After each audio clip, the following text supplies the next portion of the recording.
Hi everyone, I'm Kitten and welcome to Kitten Explains It All. So today we're going to be talking about the Ebola virus and how fucked up it is and how the media is basically making us all very afraid. So, first of all, the facts about Ebola. Well, Ebola is a virus. It is called Ebola virus disease, or EVD.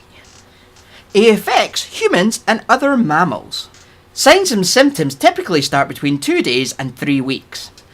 Symptoms include fever, sore throat, muscle pain and headaches, and is normally followed by vomiting, diarrhea and rashes, along with a decreased kidney and liver functions. Around this time, the body may start bleeding internally and externally, which is not good. Death, if it occurs, usually occurs between 6 and 16 days, and is normally due to low blood pressure caused by fluid loss. You can contact the virus through contact with blood or body fluids through an infected human or other animal. At the moment, death occurs in about 50% of cases. Each Ebola patient is currently, on average, infecting 2 other healthy people. This figure is known as the R0 value, and it can be reduced with the proper precautions. To put Ebola into context, the SARS virus in Hong Kong in 2002 and 2003 had an R0 value of 5. Mumps has an R0 value of 10. And best of all, measles has an R0 value of 18. Currently, Ebola's R0 value is currently 2. So that's enough of the facts about Ebola. So let's talk about the media and there's hyped up coverage of this. If you watch or read a newspaper, or even listen to the radio, you'll notice that the media's cranked the fear up on this shit right up to 11. They want you to be afraid of this. They are spamming it.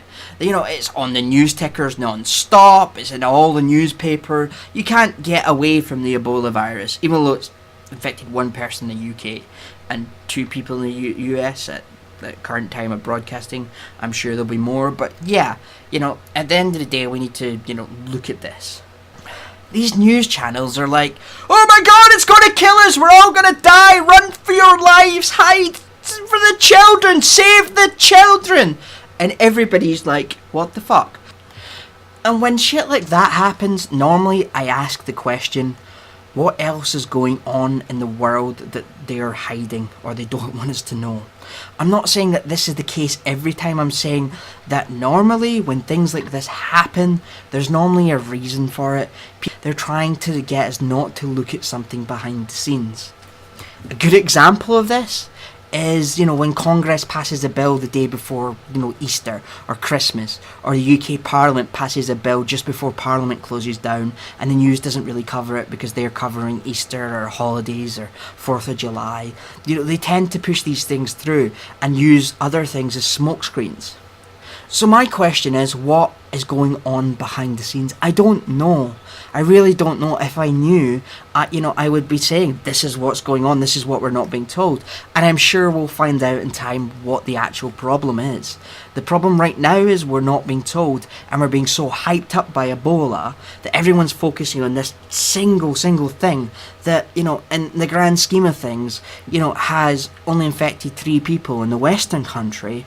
And they couldn't really give a shit about it before, but we'll get into that later. One of the best things I learned was to always question when I'm reading a newspaper article or I'm watching a TV show or I'm listening to what somebody says is, what assumptions are they asking me to make? In the case of Ebola, then they're asking me the assumption that I care so much about this that I shouldn't know what else is going on. Point. We're being so hyped up with fear, and they're playing on one of our primal fears, death. Everybody's afraid of death. Everybody's scared of it. Everybody's worried about it. Everybody's like, what am I going to do about this? Please, God, help me. Because at the end of the day, this is a fundamental fear. And people are rushing out, grabbing protective suits and masks and everything. And I don't blame them. They have families that they care about, and they should. And they should never, ever feel guilty about that. But when it's just being spammed in our face, like, this is the most important thing on the planet right now, when, in truth, it's not killing that many people outside of, Africa. As I said, we'll get to that. I'm not saying the African people don't matter. We'll get to that. The media knows that this is our primal fear, and they're playing to that. They're hyping this up because they want us to be afraid. They always want to keep us in fear, because if we are in fear, we're more compliant, we're more willing to listen and accept things. So at what point did this become news? And this is what I was talking about earlier. This became news when a white person was infected. It didn't matter when all these people in Africa, all these black people were being infected. Nobody gave a shit. But as soon as it became a white person in the US and the UK and the first world countries, suddenly it was all over the newspaper. Before that, they couldn't give a shit. It turns out that the guy who died in Texas is a delivery guy for ice to George Bush's country club, the one he goes to. And apparently this is one of the reasons why it's so important. That's crazy. Which brings me back to my point of being scared. Suddenly it's amped up and everybody should be scared. We should be worried about this. We should be fearful. We should be so scared of this that, we should put everything else aside. And this is what happens. The media is now dictating to us what we should and shouldn't care about, when to be outraged and when not to be outraged. An example of this is the Iraq bombings, when we bombed Iraq. There was that minibus with the Vulcan cannon and the Apache helicopter and the two pilots shooting children in a minibus, which got onto Live or WikiLeaks or Live Leaks or whatever, and nobody really cared about it. It kind of seeped in, there was some news, but it wasn't really talked about as much. It certainly wasn't talked about as much as the Ebola virus has. But the example there is that during this time we were bombing innocent children and hurting them and and doing all these things and shooting them, blah blah blah, and innocent people were dying, and it wasn't really news.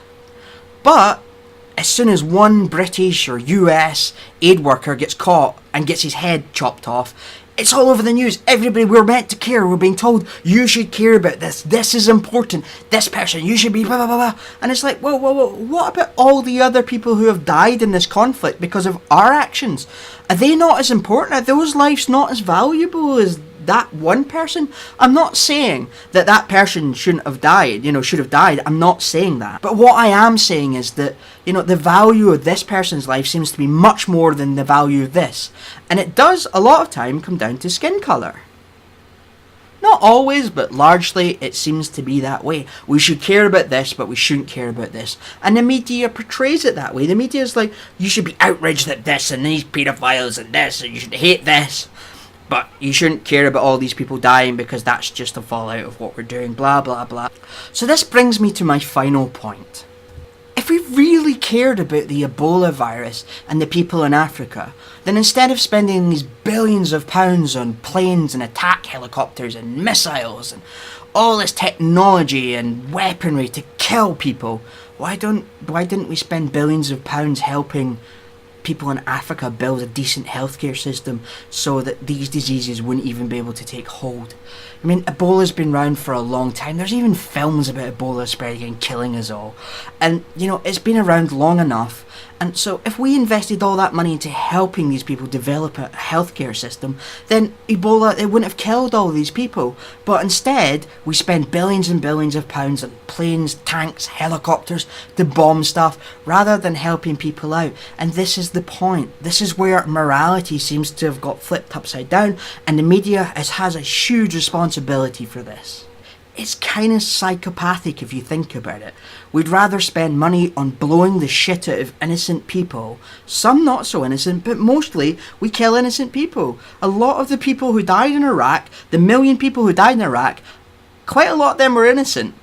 And we don't seem to care. We won't build a hospital. We don't go into Africa and help this. Yeah, charities do, but we could spend that billions and billions of pounds that we spend every year on defence contracts and all that. We can invest that in giving the first world country one of the great healthcare system to rival ours, and then we wouldn't have to worry about viruses and everything, and all these people would be taken care of, and we could be pushing more important and better things for humanity. Thanks. You've been watching Kitten Explains It All. If you like what you've seen, don't forget to subscribe down below somewhere, because it's cool to do this because everyone does it now. And remember to like, and your comments and feedback are always welcome. We love to hear what you've got to say. Anyway, thanks for watching. I'm Kitten.